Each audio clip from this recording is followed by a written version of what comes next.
안녕하십니까, 무시장입니다. 자, 이번 시간에는 백업에 대한 얘기를 좀 해보려고 합니다.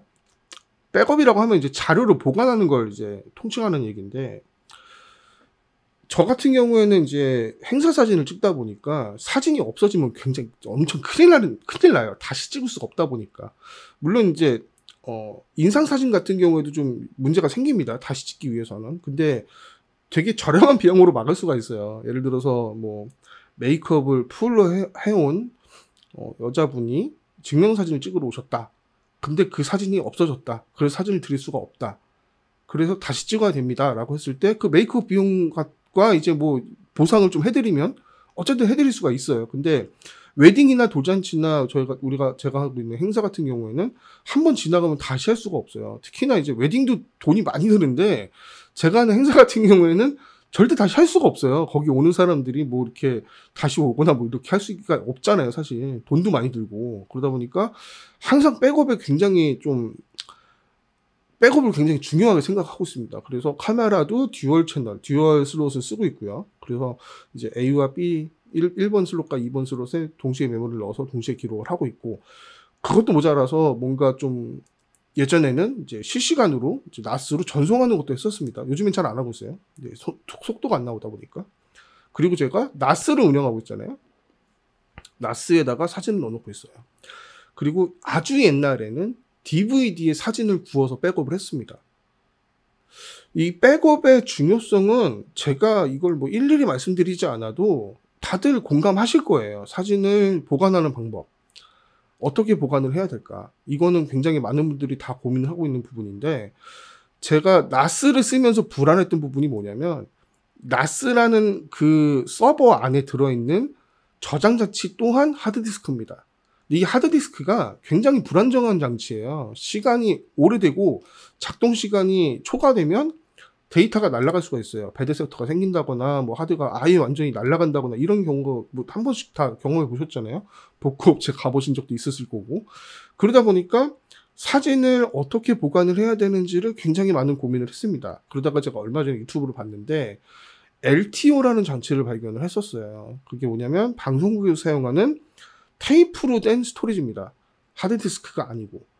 이렇게 되어 있는 장치는 기계 안에 넣어서 데이터를 넣은 다음에 꺼내면 완전 오프라인입니다. 이 상태는. 그래서 어느 누구도 접근을 할 수가 없어요. 나스 같은 경우에는 서버잖아요. 인터넷에 연결되어 있는. 그래서 해킹이 가능하고 집에 있는 컴퓨터도 해킹이 가능합니다. 그래서 랜섬웨어 걸리고 막 이런 게 막 발생을 하잖아요. 그러다 보니까 이 사진을 어떻게 보관할 것인가에 대해서 굉장히 많은 고민을 하다가 LTO를 발견을 하고 LTO를 알아봤어요. 근데 굉장히 비싸요. 이거는 저 같은 이제 영세 자영업자가 쓸 수 있는 기계는 아닌 것 같아요. 그래서 포기를 했고, 그러다가 생각이 난 게 요거예요. 요거 DVD랑 똑같이 생겼죠. 요거 블루레이 디스크입니다. 블루레이를 쓸 수 있는 블루레이 드라이브고, 요걸 생각을 했고 요걸 알아봤는데 우리나라는 이제 더 이상 이런 걸 안 쓰는 나라예요. 그래서 없어요, 우리나라에는. 있기는 있어요. 없진 않아요. 근데 디스크가 별로 없어요. 디스크가 별로 없고, 우리나라에 있는 블루레이 드라이브 같은 경우에는 50기가까지 쓸 수 있는 게 보통입니다. 그런데 옆 나라 일본에는 100기가까지 사용할 수 있는 BDXL이라고 써있죠. XL이라고 되어 있는 블루레이 디스크는 100기가까지 기록이 가능합니다. 실제로는 90기가까지밖에 안 돼요. 지금 제가 해보니까 90기가까지밖에 안 되는데, 요런 백업 장치를 생각을 해서 이번에 구매를 했고 며칠에 걸쳐서 백업을 다 했습니다. 자, 블루레이를 쓰는 이유는 앞서도 말씀드렸지만 오프라인으로 시키기 위해서예요. 온라인에 두지 않기 위해서. 안전하게 보관하기 위해서. 물론 이게 불나면 다 녹아 없어집니다. 근데 그렇지 않는 이상은 일단 이 안에 기록되어 있는 데이터는 굉장히 오래 보관이 됩니다. 하드디스크는 한 5년 정도로 보고 있어요, 수명을. 근데 이거 같은 경우에는 한 50년 정도를 보고 있습니다. 제가 죽을 때까지는 일단 보관이 될 거예요. 근데 그러면 제가 이 백업에 왜 이렇게 목숨을 거냐? 그냥 병이에요. 제가 작업했던 것들을 그냥 버릴 수가 없어서 그냥 버린다는 게 좀 뭔가 제 인생을 버리는 것 같은 느낌이 드는 거예요. 그러다 보니까 백업을 목말라 있고 백업을 어떻게 할 것인가 고민을 많이 했던 거죠. 그래서 이 블루레이 디스크에 백업을 하기로 했습니다. 자, 이 블루레이 디스크 종류가 굉장히 많습니다. 일단 그냥 블루레이라고 되어 있으면 25기가 아니면 50기가가 기록이 될 거예요. XL이라고 되어 있는 이 디스크는 100기가까지 기록이 됩니다. 그리고 이게 또 M디스크라는 게 있어요. 이제 그런 걸, 그 디스크를 사용을 하게 되면 1000년까지 보관이 된다고 해요. 1000년 보관을 해야 될 이유는 잘 모르겠어요. 저는 이제 제가 죽고 나서 조금 누군가 보고 싶으면 이걸 꺼내서 볼 수만 있으면 돼요. 이제 그 정도만 이제 제가 원하는 거고, 뭐 제가 무슨 국가 기록원도 아니고 1000년까지 보관할 수 있는 그런 매체를 다룰 일은 없으니까 M디스크까지 사용은 안 했어요. 그래도 이게 50년, 보수적으로 50년, 뭐 길게는 뭐 200년, 300년도 얘기를 합니다. 디스크에 이제 백업을 한다 그러면. 자, 일단 이 기계를 좀 보면서 얘기를 할게요. 자, 이 기계 같은 경우에는 이제 버팔로라는 이제 업체에서 나온 거고, 가격은 10만 원 주고 구매를 했습니다. 그래서 이제 블루레이도 되고요, DVD도 되고, CD도 읽을 수가 있어요. 그래서 기록도 다 가능합니다. CD도 기록이 가능하고, DVD도 기록이 가능하고, 블루레이도 기록이 가능합니다. 블루레이도 25기가짜리, 50기가짜리, 100기가짜리 다 이제 기록할 수 있는 그런 장치이고, 일단 이 옆에 이제 USB가 달려 있어요. USB 3.1을 이용을 해서 컴퓨터 연결해서 사용할 수가 있고, 이 뒤에 보면은 USB가 하나 더 있어요. 이거는 보조 파워예요. 이제 컴퓨터에서 나오는 전력이 이제 모자라면 그때 이걸 하나 더 연결해서 쓰라고 되어 있는 겁니다.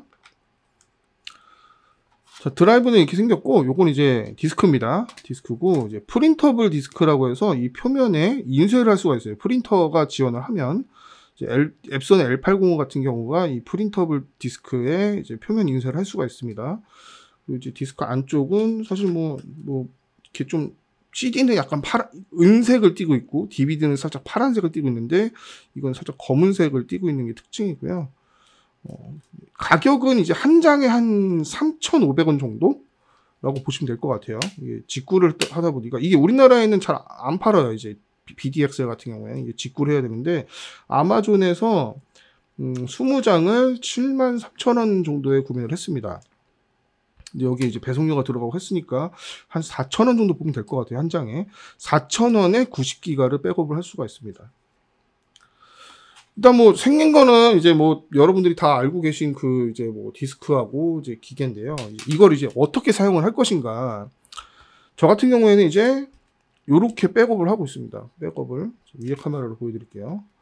자, 백업을 할 때 이런 식으로 백업을 하고 있어요. 그래서 백업을 하면 프린터블 표면에 프린터를 할 수 있어서 이제 몇 년도에 백업을 했다. 뭐 이제 이벤트 피커니까 이제 로고 한번 넣어줬고요. 여기에 이제 뭐 되게 많이 인쇄할 수 있지만 이렇게 간단하게 인쇄를 했고, 여기에 이제 백업을 할 때 이제 들어가는 폴더들이 있잖아요. 그 폴더들을 캡처를 떠서 종이에다 인쇄를 했습니다. 그래서 이 디스크 안에 어떤 게 들어있는지 그거를 한 번에 확인할 수 있게끔 이렇게 이제 제가 정리를 하고 있습니다. 자, 제가 지금까지 이제 백업한 디스크가 한 이 정도 돼요. 자, 요거 두 개, 요거 이쪽에 하나, 이쪽에 하나. 자, 이게 지금 2008년부터 2022년까지 데이터를 다 집어 넣은 겁니다. 이거 굽는데 한 보름 정도 걸린 것 같아요. 한 2주 정도. 속도가 이제 그렇게 빠르지가 않아요, 사실. 그래서 디스크가 이제 2배속짜리가 있고 4배속짜리가 있습니다. 이제 먼저 샀던 건 2배속짜리예요. 이 드라이브를 제가 일본 출장 갈 때 샀는데, 그거 사면서 이제 같이 산 게 2배속짜리 이제 디스크를 샀는데, 이거밖에 없는 줄 알았어요, 처음에는. 그래서 요걸 20장을 사왔는데, 다 쓰고 나서 더 필요해서 아마존에서 직구를 한 게 이 제품입니다. 그래서 2배속짜리는 90GB를 이제 기록하는데, 한 2시간 반 정도 걸렸어요. 이게 파일의 개수나 이제 크기에 따라서, 하나의 크기에 따라서 조금씩 바뀝니다. 그래서 보통 이제 평균적으로 한 2시간 반 정도 걸렸고, 이 4배속 디스크를 사용을 하면은 1시간 20분 정도에 90기가를 이제 백업할 수 있었어요.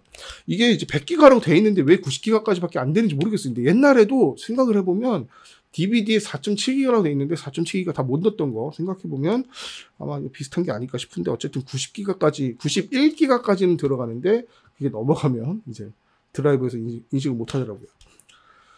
자, 이거 이제 좀 옛날 방식이긴 하지만 이게 점점 이제 백업은 이제 올드스쿨로 갖고 있어요. 이제 어떤 부분은 이제 글로, 연필로 그 종이에 쓰는 게 가장 최고의 백업이다. 이런 얘기가 나올 정도로 계속 이제 옛날 방식으로 가고 있는데, 빠르고 좋은 SSD 같은 저장 장치도 있지만, 이제 그거 같은 경우에도 수명이 한계가 있습니다.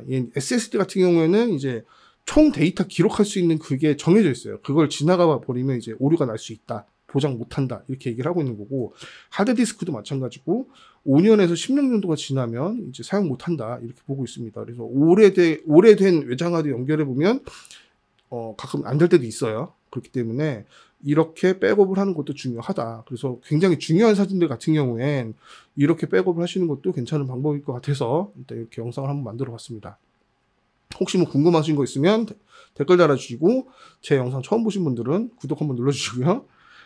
좀 뭐 궁금한 게 있다. 그럼 뭐 아무 영상에다 이제 댓글 달아주시면 거기에 대한 영상은 제가 개발을 해서 제작해서 올려드리겠습니다. 시청해주셔서 감사합니다.